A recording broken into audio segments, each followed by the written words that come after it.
Doctor साहब बताइए कि ऑक्सीमीटर का क्या रोल है हैप्पी हाइपोक्सिया और हार्ट अटैक को रोकने के उसमें।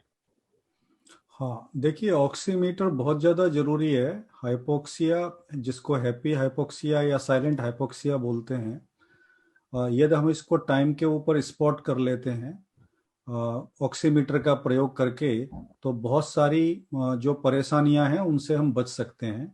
क्योंकि ऑक्सीमीटर हमको क्लियरली बता देता है कि हमारा जो लंग है उसका इस डिजीज में इन्वॉल्वमेंट हुआ है या नहीं हुआ है। और लंग का यदि इन्वॉल्वमेंट हुआ है तो हमारा ऑक्सीजन का सैचुरेशन लेवल क्या है। क्योंकि ऑक्सीजन का जो सैचुरेशन लेवल है वो केवल हमारे लंग को ही प्रभावित नहीं करता है, हमारे हार्ट को भी प्रभावित करता है। क्योंकि हमारा हार्ट एक ऐसा ऑर्गन है जिस ऑर्गन को के 100% ऑक्सीजन का जरूरत होता है। तो यदि हमारे हार्ट को 100% ऑक्सीजन की मात्रा में यदि ऑक्सीजन नहीं मिलेगा तो हमारा जो हार्ट जो है उसके ऊपर एक स्ट्रेस बनना शुरू हो जाता है। और जब हार्ट एक स्ट्रेस के अंदर आता है और ये स्ट्रेस यदि ज़्यादा समय तक कंटिन्यू रहता है तो उसकी वजह से हमारा जो हार्ट का जो मसल्स है वो भी इंजर होने का चांस रहता है। उसके अंदर भी उसके जो मसल्स हैं उनके अंदर इंजरी हो जाती हैं। और पूर्ण रूप से जो हमारा हार्ट जो है वो दूसरे ऑर्गन्स को भी प्रभावित करता है। क्योंकि हार्ट का काम होता है कि ब्लड के द्वारा हाईली ऑक्सीजनेटेड ब्लड के साथ साथ में पूरे बॉडी में बाकी अंगों को वो न्यूट्रिशन भी भेज सके। लेकिन जब ये दोनों चीज़ें प्रभावित होती हैं तो उसकी वजह से हमारा हार्ट मसल डैमेज होने से इस्कीमिया हो सकता है, मायोकार्डियल इन्फ्रैक्शन हो सकता है।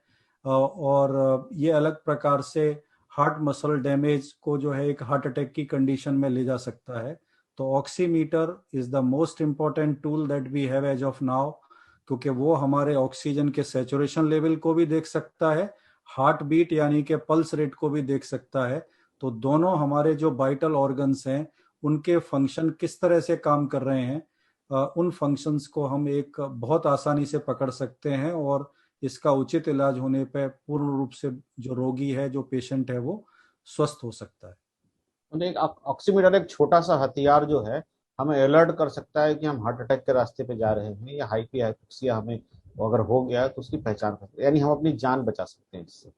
बिल्कुल। दूसरी बात इसमें एक चीज और जोड़ सकते हैं कि बहुत सारी जगह पर खास करके गांव के परिवेश में किसी न किसी संस्था के द्वारा जो कॉन्सेंट्रेटर जो उनको अवेलेबल कराए गए हैं।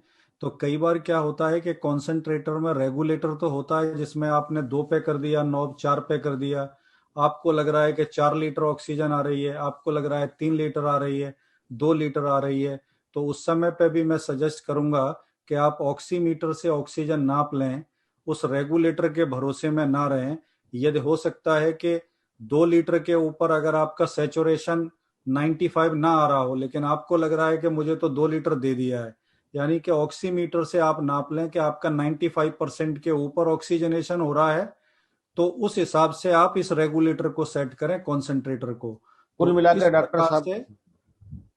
कुल मिलाकर जी। डॉक्टर साहब ये जो लड़ाई है कोरोना की उसमें ऑक्सीमीटर एक कारगर हथियार है कि हैप्पी हाइपोक्सिया एडवांस में बता देता है आपके अनुसार, हार्ट अटैक का सिग्नल आपको पहले दे देता है, आपके पास पूरा टाइम है। और ऑक्सीजन कंसंट्रेटर भी जब हम यूज करते हैं तो हमको 95 के ऊपर हमारा लेवल जा रहा है कि नहीं उसको ये बता देता है। ये आप कहना चाहते हैं। एब्सोल्युटली। एब्सोल्युटली। जी। थैंक यू डॉक्टर साहब। तो इस तरह से जो स्मार्ट गांव और यूपीडीएफ की टीम ऑक्सीमीटर बैंक की जो मुहिम रूरल इंडिया में लाई है वो आपके हिसाब से क्या है, वो सफल बनाएगी इस चीज को रोकने में। निश्चित रूप से, क्योंकि ये जो दोनों जो बातें आपने की, थर्मामीटर और आपका जो है ऑक्सीमीटर, ये दोनों मतलब एक तरह से इस लड़ाई को जीतने के लिए मुख्य हथियार के रूप में काम आएंगे। क्योंकि सबसे ज़्यादा जरूरी है कि जल्दी से जल्दी अपने लक्षणों की पहचान कर लेना। और जिसके लिए ज़्यादा कोई लेबोरेटरी टेस्टिंग में नहीं जाना है, कहीं पर नहीं जाना है। और इन दो चीज़ों को अगर हम सही समय पर पकड़ लेते हैं तो हमारे क्लिनिशियंस के पास में बहुत सारे medications, treatment options, protocols available हैं, जिससे निश्चित रूप से जो है हम जो फेटलिटी का जो रेट है या मोर्टलिटी का रेट है उसको एकदम मिनिमाइज करके जीरो तक भी लेके आ सकते हैं। थैंक यू डॉक्टर साहब, बहुत बहुत जी। धन्यवाद। Thank you very much.